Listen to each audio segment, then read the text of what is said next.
Saya pernah punya pengalaman Bapak Ibu sekalian, ada satu radio Islam waktu itu beberapa belas tahun yang lalu di Jakarta kena petir, ya. Ininya kan eh, tiangnya itu, kemudian ya, kemudian dia buka sumbangan donasi butuh sekian gitu. Saya lihat, oh ini bagus nih. Oke, itu waktu itu habis asar. Dan insya Allah besok habis subuh saya akan sedekah bantu. Habis subuh besok saya telepon, udah enggak ada, udah diambil orang, udah selesai. Loh, saya mau bantu Pak, nggak bisa Pak, sudah selesai ditutup, udah nggak bisa, sudah selesai donasinya. Coba, berarti peluangnya sudah hilang, hitungan jam itu. Jadi jangan sia-siakan, belum tentu orang yang sama yang datang minta itu kemudian dia bisa lagi datang untuk minta sama kita, belum tentu. Di saat itu Allah mau catat amal soleh kita di saat itu.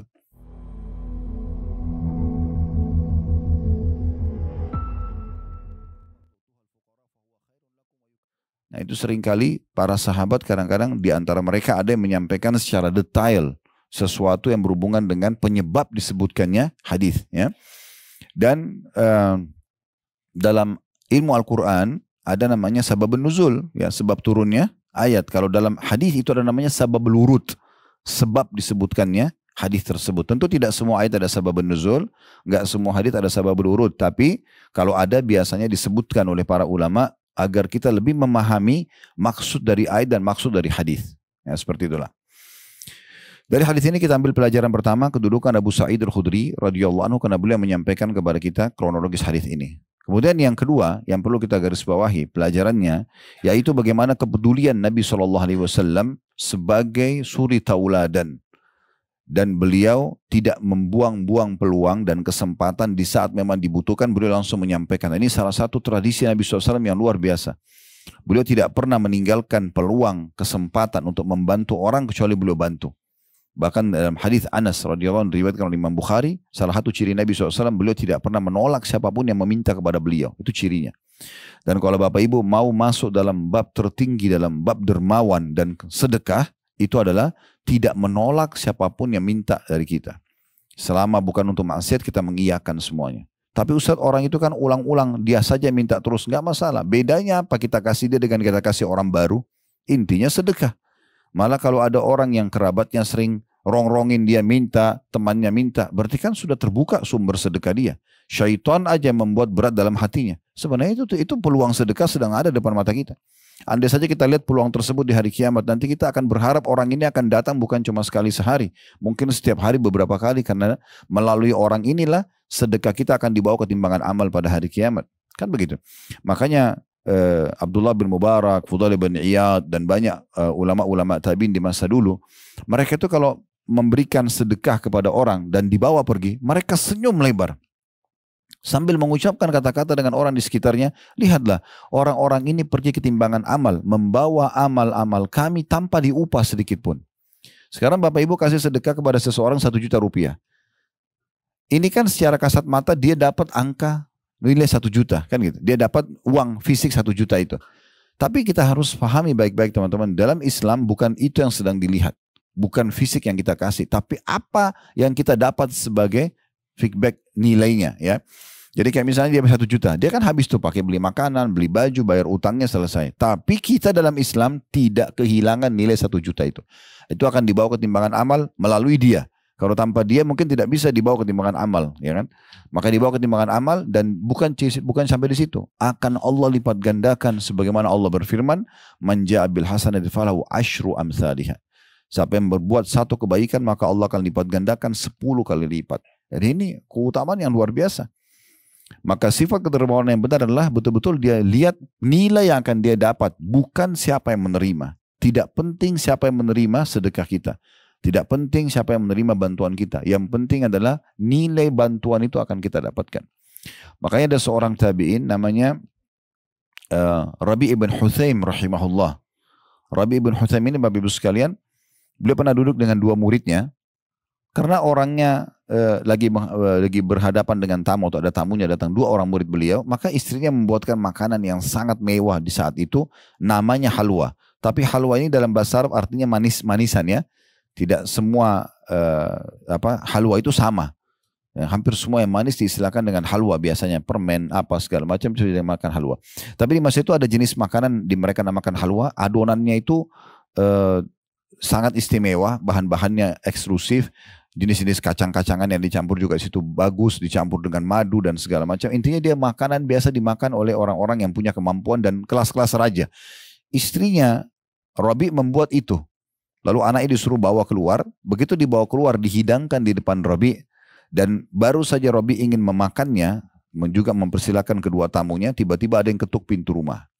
Tiba-tiba ada yang ketuk pintu rumah beliau.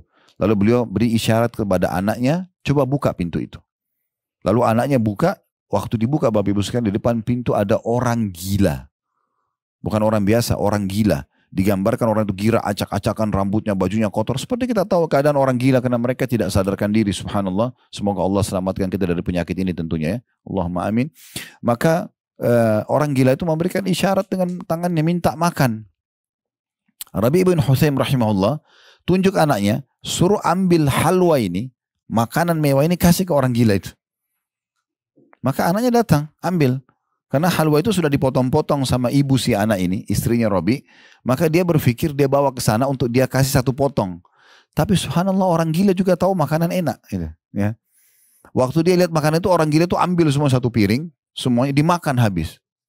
Digambarkan dalam cerita ini, begitu ceritanya. Itu saking lahapnya orang gila itu makan sampai netes-netes air liurnya dan habis. Begitu habis, dilempar piringnya dia pergi gak terima kasih. Orang gila.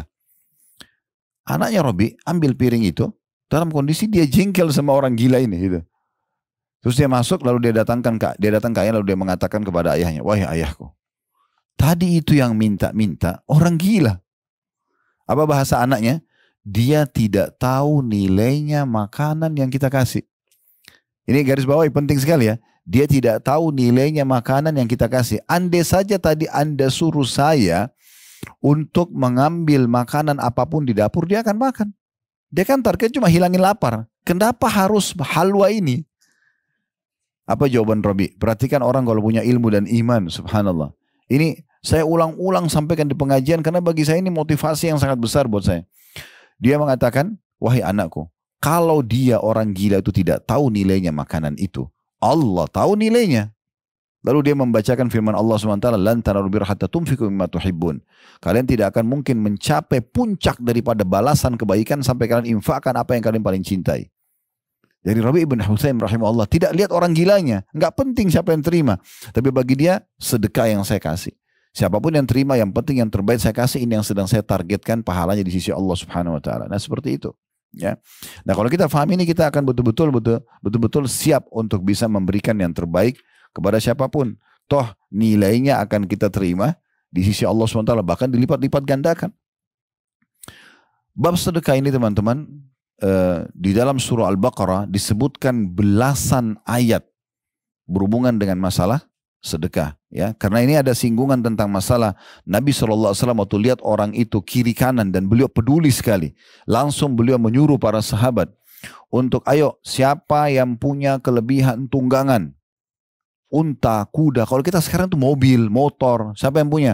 Kasih kepada orang yang butuh. Gitu. Kamu sudah punya pakai, yang lain kasih ke orang. Seperti itu. Siapa yang punya kelebihan bekal makanan, pakaian, kasih kepada orang yang butuh. Jangan numpuk-numpuk, gitu ya. Bagi kepada orang. Apa kata Abu Sa'id Al-Khudri? Nabi SAW sebutkan berulang-ulang, ya, beberapa jenis yang lainnya. Kan tadi tunggangan, bekalan, mungkin yang lain-lain. Rumah, tanah, perkebunan, Nabi sebutin banyak berbagai macam jenis harta. Sampai kata Abu Sa'id, kami sampai menyangka tidak ada lagi orang muslim punya kelebihan terhadap hartanya terhadap muslim yang lain. Artinya semua orang muslim juga punya hak terhadap harta dia. Karena Nabi SAW motivasi, kasih. Sebelum menyesal, gitu kan. Pakai yang sesuai kebutuhan, sisanya sedekahkan. Itu luar biasa. Baik, dalam hal ini saya ingin mengingatkan kita tolong buka aplikasi Al-Quran dalam surah Al-Baqarah tentang masalah sedekah. Ya, dimulai dari ayat 261. Al-Baqarah surah nomor 2 ayat 261. Saya bacakan ayatnya. Ini belasan ayat berisikan tentang sedekah, motivasinya dan bagaimana adab-adabnya. Selalu ulang-ulangi ayat ini nanti Bapak Ibu sekalian. Kalau baca, mumpung sekarang saya bacakan dengan terjemahan, nanti Bapak Ibu jadi bisa renungi. Ya, belasan ayat ini. Yang pertama ayat 261. Allah berfirman, "Matsalul ladzina yunfikuna amwalahum fi sabilillahi kamatsali habbatin ambatat sab'a sanabila fi kulli sumbulatin mi'atu habba. Wallahu yudha'ifu liman yasha. Wallahu wasi'un alim." Perumpamaan nafkah yang dikeluarkan oleh orang-orang yang menafkahkan hartanya di jalan Allah, bersedekah maksudnya di jalan Allah, adalah serupa seperti sebutir benih yang menumbuhkan 7 bulir. Dan pada tiap-tiap bulir ada 100 ya, biji. Apa maknanya? Sedekah satu, balasannya 700 kali lipat. Seperti satu benih, ada 7 bulir, lahir dari satu benih itu, dan satu bulirnya ada 100 biji. Ya. Lalu apa kata Allah? Allah melipat gandakan ganjaran bagi siapa yang dia kehendaki. Makin Bapak Ibu ikhlas dalam memberi, tidak gerutu, nggak terpaksa, makin maksimal pahalanya. Cintai sedekah itu, kasih orang. Ambil, apa-apa, silakan. Ya, seperti itu dalam Islam dianjurkan. Allah melipat gandakan ya pahala sesuai yang dia kehendaki kepada siapa yang dia kehendaki, dan Allah maha luas karunia-Nya. Yang memerintahkan untuk sedekah itu Allah pencipta alam semesta, yang paling luas karunia-Nya. Engkau berikan sekarang 100 juta, dia akan kasih kamu lebih daripada itu, kan gitu. Berlipat-lipat ganda. Lagi maha mengetahui apakah orang ini kerjakan karena ikhlas atau tidak, punya dengan keimanan atau tidak. Ini ayat luar biasa. Ayat 262-nya masih masalah sedekah. Alladzina yunfikuna amwalahum fi sabilillahi thumma la yutbi'una ma anfaqu mannan wala adzan lahum ajrum 'inda rabbihim wala khaufun 'alaihim wala hum yahzanun. Adab sedekah Bapak Ibu sekalian. Perhatikan. Orang-orang yang menafkahkan hartanya di jalan Allah, kemudian mereka tidak mengiringi apa yang dinafkahkan itu dengan menyebut-nyebut pemberiannya. Kamu kan sudah saya bantu, kamu sudah saya kasih.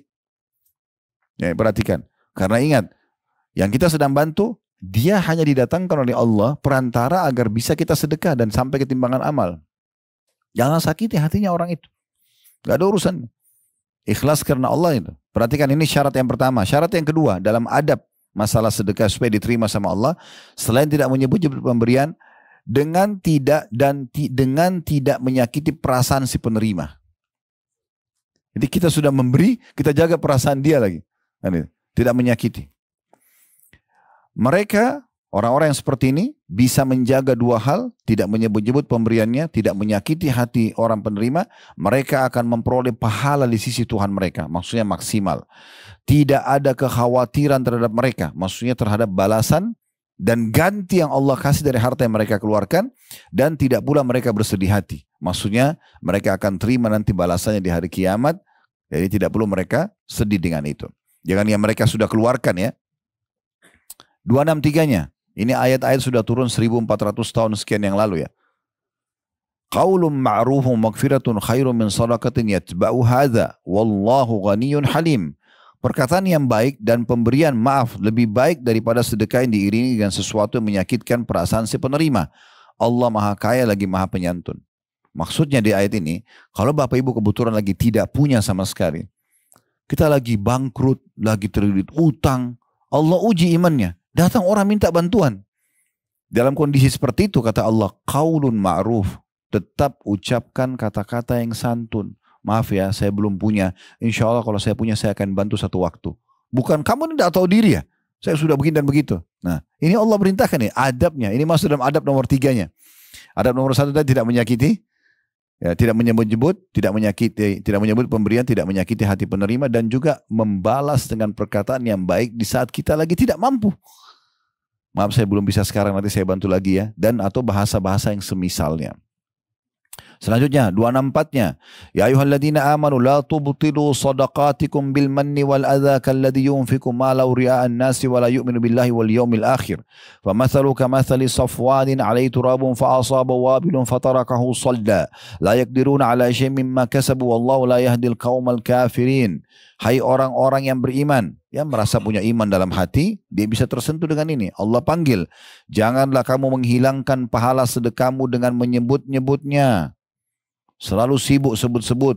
Bu Yayasan itu sudah saya bantu. Masjid itu saya yang kasih karpetnya, itu yang saya kasih AC-nya, sebut-sebut. Untuk apa? Untuk mendapatkan pujian lisannya manusia yang sepanjang lidahnya. Oh kamu hebat, kamu dermawan. Di situ apa? Badannya tambah gemuk.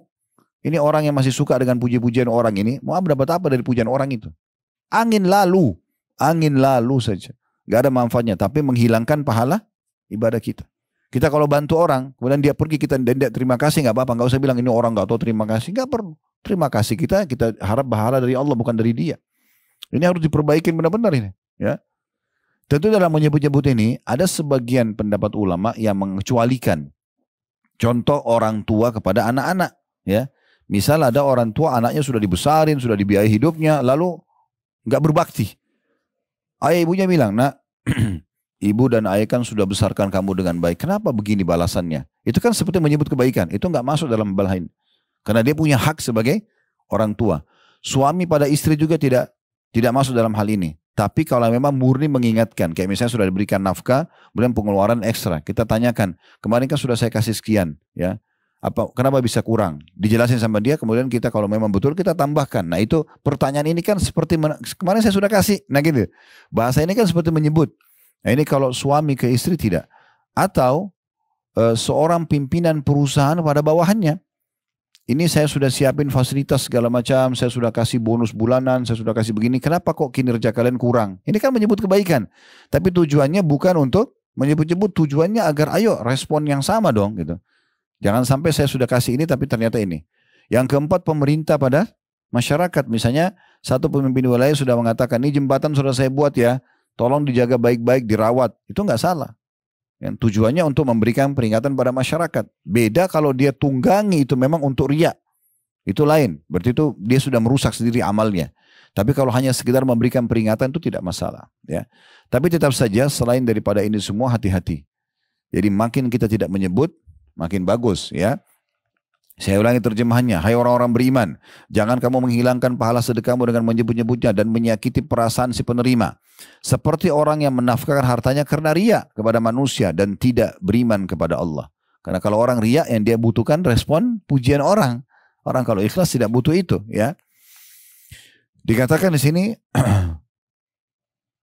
seperti orang yang menafkahkan hartanya karena riya kepada manusia dan tidak beriman kepada Allah dan hari kemudian. Maka perumpamaan orang itu seperti batu licin yang di atasnya ada tanah. Ada batu licin, di atasnya ditaruh tanah, ya.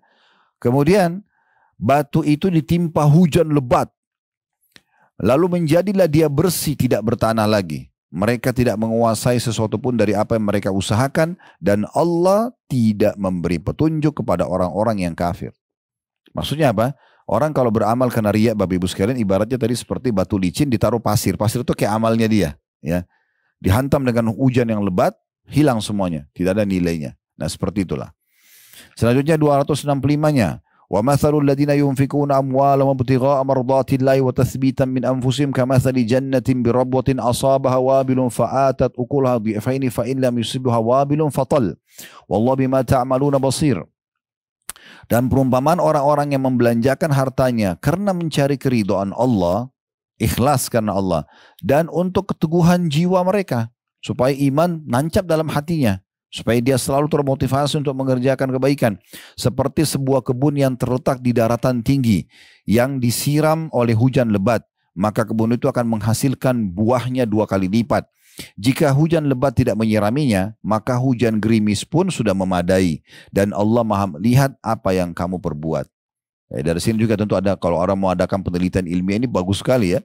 Bagaimana Allah berikan perumpamaan kalau kebun-kebun itu di atas daratan tinggi, di hujan lebat 2 kali lipat hasil panennya. Gitu kan. Tapi kalau hujan gerimis bisa cukup dengan 1 kali panen. Tapi ini penelitian butuh sendiri. Tapi Allah SWT berikan perumpamaan orang yang mencari keridhaan Allah Subhanahu wa taala dalam sedekah, maka akan mendatangkan lipat ganda daripada hasil sedekahnya itu. 266-nya. Ayawaddu ahadukum an takuna lahu jannatun min nakhilin wa anabin tajri min tahtiha al-anharu lahu fiha min kulli thamarati wa asabahu al-kibar. Wa asabahu al-kibar wa lahu dhurriyyatun du'afa'u fa asaba yasarun fi narun fahtaraqat. Kadzalika yubayyinullahu lakumul ayati la'allakum tatafakkarun. Apakah ada salah seorang di antaramu yang ingin mempunyai kebun kurma dan anggur yang mengalir di bawahnya sungai-sungai? Dia mempunyai dalam kebun itu segala macam buah-buahan, kemudian datanglah masa tua pada orang itu sedang dia mempunyai keturunan yang masih kecil-kecil. Maka kebun itu ditiup angin keras dan yang mengandung api lalu terbakarlah. Demikian Allah menerangkan ayat-ayatnya kepada kamu agar kamu berfikir. Artinya kalau orang riya, orang pamer, seperti itu keadaannya. Seperti kebun-kebun yang sudah subur, ya, kemudian hancur dengan Allah datangkan hama, Allah datangkan masalah sehingga habis semuanya. Ayat 267-nya, ya ayyuhalladzina amanu anfiqu min thayyibati ma kasabtum wa mimma akhrajna lakum minal ard wa la tayammamul khabitha minhu tunfikuna wa lastum biakhidhi illa an tughmidu fi wallahu wa'lamu annallaha ghaniyyun hamid. Ini adab keempatnya nih. Enggak menyebut-nyebut, tidak menyakiti perasaan. Kemudian kalaupun tidak punya maka qaulun ma'ruf, perkataan yang baik. Nah, yang keempatnya perhatikan ini. Ya, ini adab yang luar biasa dalam bersedekah. Ya, ini sudah 1400 tahun yang lalu Bapak Ibu sekalian. Tolong renungi baik-baik. Kata Allah, hai orang-orang beriman, nafkahkanlah di jalan Allah sebagian dari hasil usahamu yang baik-baik. Atau bahasa terjemahan lebih-lebihnya yang terbaik. Keluarkan yang terbaik. Makanan, jangan makanan sisa. Makanan yang masih bagus. Baju yang masih baru atau bagus gitu loh. Ya, berikan yang terbaik. Ingat, jangan lihat si penerima. Lihat perintah Allah dan berharap balasannya. Kalau kita selalu melihat si penerima, kita akan selalu menilai-nilai. Orang ini sudah berapa kali saya bantu. Orang ini begini dan begitu. Jadi kita tidak maksimal dalam sedekah. Gak usah lihat siapa penerimanya. Mau orang itu atau orang lain sama saja. Intinya sedekahnya. Kan itu. Tidak penting siapa yang menerima. Sudah kita jelaskan tadi. Ini luar biasa nih. Kata Allah, hai orang beriman, nafkahkan di jalan Allah sebagian dari hasil usahamu yang baik-baik. Dan sebagian dari apa yang kami keluarkan dari bumi untuk kamu. Apa saja hasil bumi. Gitu kan. Lalu apa? Perhatikan ini. Ini dalam sekali Allah ingatkan. Dan janganlah kamu memilih yang buruk-buruk, lalu kamu menafkahkan darinya. Buah-buah hasil panen, yang busuk-busuk, yang cacat, ini sedekahin aja. Yang bagus-bagus dijual. Nah itu. Allah bilang, jangan pilih yang busuk-busuk, yang buruk-buruk baru kamu sedekahkan. Pilih yang paling baik, kasih. Bapak Ibu beli buah-buahan, sebelum makan suami istri sama keluarga, kasih dulu pembantu yang bagus-bagus tuh. Keluarkan, nih setengah buat mereka. Atau beliin produk yang sama buat mereka. Mau sedekah pakaian yang bagus, maksimal. Beli baju tertentu, beli baju yang sama sedekahin ke orang lain. Itu maksimal dalam sedekah. Gitu kan? Jangan tunggu rusak, robek, baru kasih orang. Daripada dibuang, daripada rusak. Nih, pahalanya juga daripada. Kan itu. Ya. Ini luar biasa dalam sekali. Dan jangan, kata Allah, janganlah kamu, ini orang-orang beriman dipanggil, memilih yang buruk-buruk lalu kamu menafkahkan daripadanya. Padahal kamu sendiri tidak mau mengambilnya, yang kamu keluarkan itu, melainkan dengan memincingkan mata terhadapnya. Kayak orang yang nggak mau. Sekarang kita keluarin baju bekas itu, makanan bekas itu, mau nggak? Kalau kita yang dibalik, kita penerimanya. Mungkin kita tidak akan menerima kecuali memincingkan mata, kayak nutupin mata sebelah, nggak mau. Nah, itu Allah mengatakan gitu. Dan ketahuilah bahwa Allah maha kaya dan maha terpuji. Yang suruh kamu kasih yang terbaik ini Allah yang maha kaya. Dia akan balas. Kenapa ragu? Kan gitu. Mau dapat ikan paus pakai kapal tanker. Ini pakai kail. Nggak bisa. Kan itu. Kotak amal lewat 2.000, 2.000, 5.000. Minta kesehatan, keturunan, keselamatan. Wah, bakhil. Ya. Mana caranya? Kenapa ketawa? Tahu diri. Nah, iya, kasih yang terbaik di jalan Allah. Allah kasih yang terbaik. Selalu cari korek kantong. Kadang-kadang ada orang koin kecil ditarik. Bunyi celengan masjid tang gitu. La haula wala quwwata. Kasih orang miskin kadang-kadang gitu ya. Buka jendela kecil, tangannya cuma keluar. Kadang-kadang kalau ada, ya alhamdulillah dulu ada teman-teman kita yang bantu driver di rumah gitu. Kalau dia buka jendela ke sedekah kasih orang miskin, dibuka. Ya akhi, saya bilang sebentar. Buka jendela antum semuanya. Lihat orang itu. Kasih dengan senyum dan pilih yang terbaik. Itu ada berapa? 100.000, 50. Kasih yang terbaik pada orangnya. Ini enggak buka jendela kecil 100 rupiah lagi. La haula wala quwwata illa. Baik. 268. 268 ini menunjukkan tentang bagaimana Allah yang maha kaya menyuruh kita selalu dermawan, sedekah. Dan yang membisikkan kita supaya tidak sedekah dan dermawan itu syaitan. Allah bongkar. Siapa sebenarnya yang selalu membuat bisikan kita? Udahlah nggak usah, itu orang mampu, mungkin anak pinjaman. 1001 alasan. Itu semua bisikan syaitan. Bisikan siapa? Syaitan. Ya, jangan ikuti ya. Ingat, Allah berfirman, "Asy-syaitanu ya'idukumul faqra wa ya'murukum bil fahsya, wallahu ya'idukum magfiratan minhu wa fadla, wallahu wasi'un alim."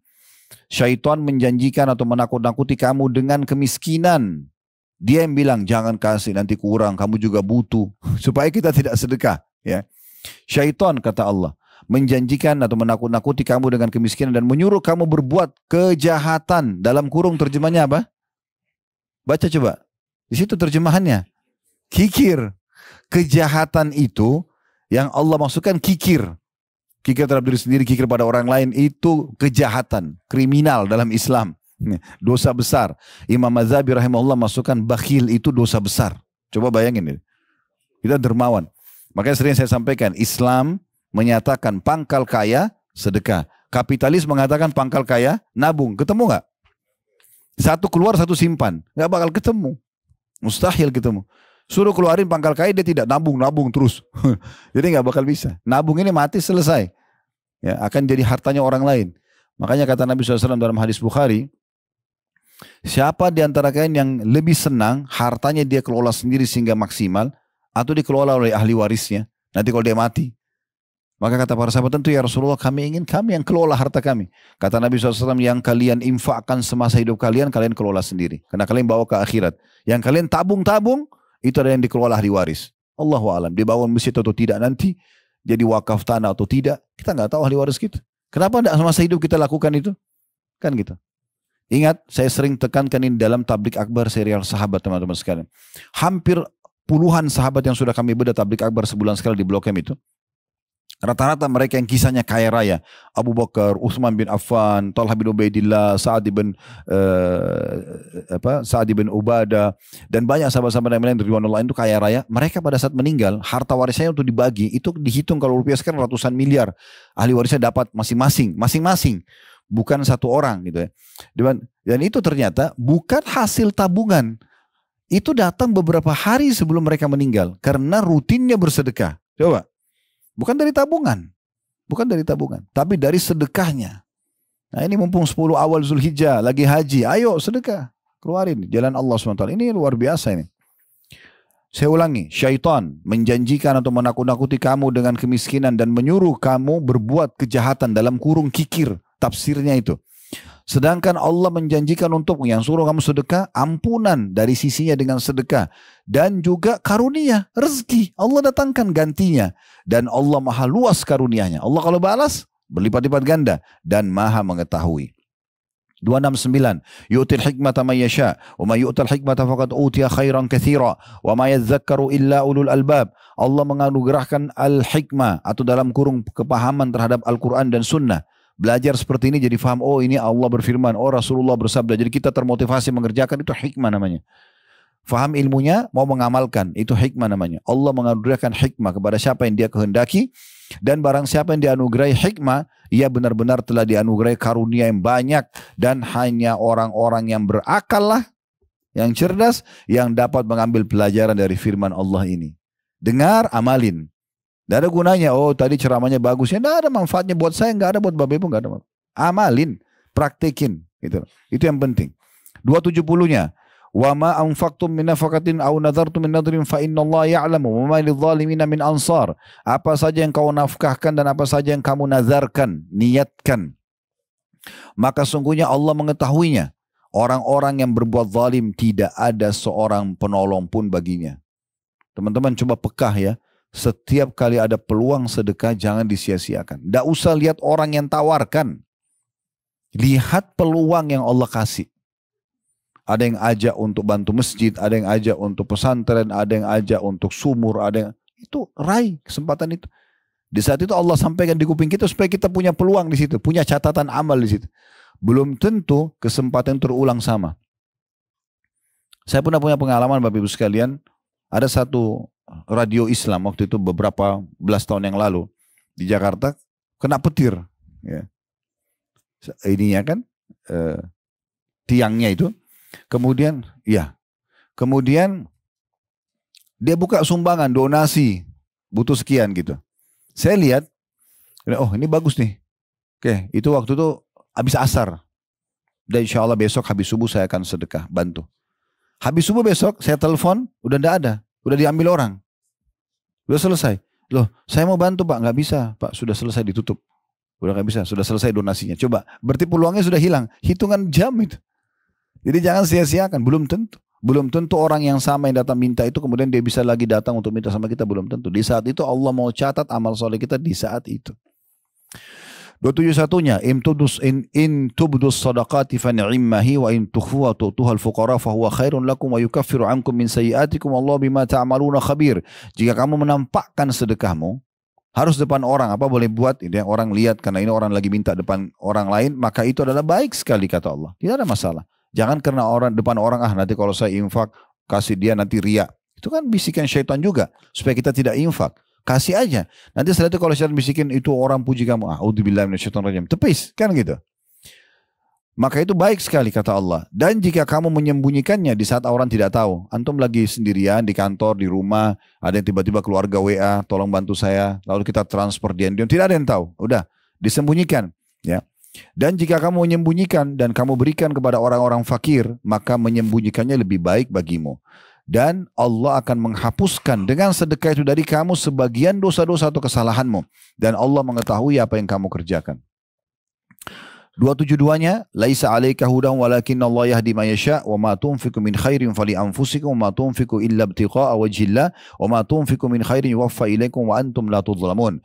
Bukanlah kewajibanmu menjadikan mereka mendapat petunjuk, akan tetapi Allah lah yang memberi petunjuk atau memberi taufik kepada yang dikehendakinya. Kayak sekarang kami sudah sampaikan begini, saya tidak bisa paksa Bapak Ibu, ayo keluarkan. Saya cuma bilang ayo lakukan gini-gini. Tapi saya nggak bisa awasin, ketuk-ketuk rumahnya Bapak Ibu sudah sedekah belum, kan tidak mungkin. Bukan tugas kami. Bukan tugas seorang muslim atau da'i atau seorang alim. Bahkan Nabi Muhammad SAW itu memberikan petunjuk pada orang. Itu Allah yang memberikan petunjuk. Kalau masuk dalam hati kita ingin mengerjakan satu perbuatan, itu Allah yang memberikan hidayah. Ya, jangan disia-siakan. Maka Nabi SAW diingatkan oleh Allah. Bukan kewajiban Muhammad menjadikan mereka dapat petunjuk. Akan tetapi Allah lah yang memberikan petunjuk atau taufik siapa yang dia kehendaki. Kalau setelah dengar ilmu begini, Bapak Ibu tergerak untuk mengerjakan sampai ajal datang nanti dijadikan sebagai sebuah amal yang konsisten, maka itu petunjuk dari Allah. Dan apa saja harta yang baik yang kamu nafkahkan di jalan Allah, maka pahalanya itu untuk kamu sendiri. Kembali kepada kita sendiri maslahatnya. Dan janganlah kamu membelanjakan sesuatu melainkan karena mencari keridhaan Allah. Jangan cari pujian manusia. Dan apa saja harta yang baik, yang terbaik yang kita miliki yang kamu nafkahkan, niscaya kamu akan diberi pahalanya dengan cukup, sedang kamu sedikit pun tidak akan dianiaya. 273-nya, lil fuqara'i alladziina uhsiru fi sabilillahi la yastati'una darban fil ardi yahsabuhumul jahilu aghniya'a minat ta'affufi ta'rifun bisimahum la yas'aluna an-nasa ilhafa wa ma tunfiqu min khairin fa innallaha bihi alim. Berinfaklah kepada orang-orang fakir yang terikat oleh jihad di jalan Allah. Nah, hari-hari sekarang Palestina nih. Ya, teman-teman kita di Palestina. Ini insya Allah biidnillahi ta'ala tidak ada halangan. Beberapa hari ini sudah ada yayasan sosial yang pemimpinnya itu pengajar di Masjid Aqsa lagi datang di Mekah. Yang kemarin sudah masuk di rekening, kami buka rekening untuk Palestina itu kita akan alokasikan ke situ insya Allah. Nah kalau Bapak Ibu yang berminat juga bisa langsung memberikan kepada beliau, tidak ada masalah. Mudah-mudahan sempat ketemu nanti di hotel atau di kemah ya. Nah itu nanti yang teman-teman yang pernah ke Aqsa sama kami pasti kenal beliau, ya, Dr. Amjad ya. Baik, di sini intinya selain daripada itu pun, tapi di hari sekarang kan memang Palestina ya, tempat orang sedang berjihad. Berinfaklah kepada orang-orang fakir yang terikat oleh jihad di jalan Allah. Mereka tidak dapat berusaha di muka bumi. Kata teman-teman di Gaza, di Rafah, mereka tidak bisa buat apa-apa sekarang. Bekerja nggak bisa, cuma cari bagaimana bisa hidup ya. Orang-orang tidak tahu, menyangka mereka ya orang kaya karena memelihara diri dari minta-minta. Kamu kenal mereka dengan melihat sifat-sifat ya mereka. Mereka tidak meminta kepada seseorang secara mendesak, dan apa saja harta yang baik yang kamu nafkahkan di jalan Allah, maka sungguhnya Allah Maha mengetahui. Dari ayat ini teman-teman, ya sebelum kita tutup ya, nanti ayat terakhir 274. Setelah itu sudah masuk masalah riba. Ada bedanya antara orang yang menjemput bola, mencari pintu sedekah, dengan orang yang tunggu peluang datang baru dia sedekah. Ini beda sekali nih antara langit sama bumi. Yang paling afdal, orang yang sengaja keluar mencari pintu sedekah. Dia merasa butuh. Antum yang keluar cari mana yayasan ini, mana orang miskin ini. Antum yang keluar, itu pahalanya maksimal. Dibandingkan orang tunggu nanti ada yang minta baru dia kasih. Itu pun masih negosiasi sama syaitan. Ya. Kasih yang mana nih? 50 ribu atau 100 ribu? Udahlah 50 ribu cukup. Iya kan syaitan. Beda sekali. Jadi di sini Allah SWT ingatkan kepada kita. Kalau kamu temukan ada orang tidak minta-minta, tapi kelihatan dari cirinya orang susah. Kelihatan rumahnya gubuk, kelihatan bajunya biasa. Gak usah tunggu orang minta, kasih aja. Kan gitu. Kasih langsung selesai. Ya, bahkan sedekah itu luar biasanya bisa pada orang kaya pun. Orang tua kita walaupun sudah mampu kita bisa belikan mobil, kita bisa belikan rumah, belikan baju terbaik, tidak ada masalah. Kan gitu. Itu poin tidak kalah penting harus diperhatikan. Makanya Allah bilang, kalau kamu berinfak dan menemukan ada orang yang tidak minta-minta, sebagian orang mengira mereka orang mampu karena tidak mau mengemis. Justru itu bagus untuk dikejar. Jadikan mereka kantong-kantong kita. Ya. Rumah-rumah anak yatim, yayasan sosial, jadikan donatur tetap teman-teman sekalian. Kemarin kalau nggak salah waktu kita lagi manasik di Ritz Carlton, Ustadz Rahmat sudah saya minta jelasin. Salah satu kegiatan kita ada yayasan sosial kan. Kami berharap Bapak Ibu bisa jadi donatur tetap. Atau yayasan lain, silakan. Sebenarnya enggak usah lihat kami yang nawarin. Bapak Ibu itu peluangnya untuk itu. Ada wadahnya kan itu. Atau di yayasan mana saja. Kelebihannya kalau kita di donatur tetap, berarti kalau kita bantu misalnya ini ya, saya bantu makannya anak yatim 100 orang 1 bulan. Atau keluarga miskin. Itu kan berarti kita sudah berinfak untuk 1 bulan ke depan. Itu bagus sekali. Dibandingkan kita pada saat ada peluang saja. Itu penting sekali sehingga kita sudah rutin. Ya, sudah menyisihkan setiap dari pendapatan kita 1 bulan sekian gitu. Baik, terakhir ayat 274-nya tentang masalah sedekah. Jadi bayangkan dari ayat 261 sampai 274. Belasan ayat semua masalah sedekah. Ini selain dari surah-surah yang lain ya. Tapi di sini yang paling banyak di dalam surah Al-Baqarah ini. Alladzina yunfikuna amwalahum bil-laili wan-nahari sirran wa alaniyatan falahum ajrum inda rabbihim wala khaufun 'alaihim wala hum yahzanun. Orang-orang yang menafkahkan hartanya di malam dan di siang hari secara sembunyi-sembunyi dan terang-terangan, maka mereka akan mendapat pahala di sisi Tuhan mereka dan tidak ada kekhawatiran terhadap mereka, maksudnya dari hilangnya pahala atau hilangnya harta, dan tidak pula mereka bersedih hati. Ya. Di sini bayangkan, kata ulama tafsir, Allah menyebutkan orang yang menginfakkan hartanya di malam dan siang hari. Maknanya sepanjang malam dan sepanjang siang. Tidak ada waktu terbatas. Ini penting ya.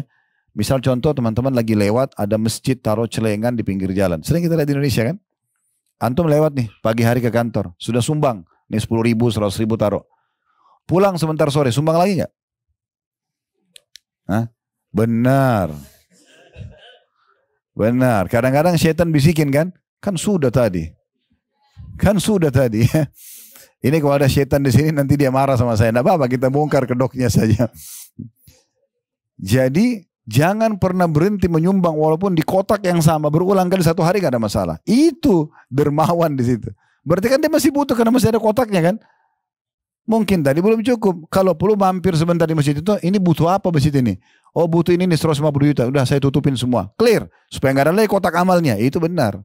Ini 10.000. Habis itu lewat sore kan sudah tadi pagi. Malaikat catat nanti. Dia bilang sudah tadi pagi. Jadi memang luar biasa nih. Membuka pintu kedermawanan ini luar biasa. Dan puncaknya tadi saya bilang adalah tidak menolak ya siapapun yang minta.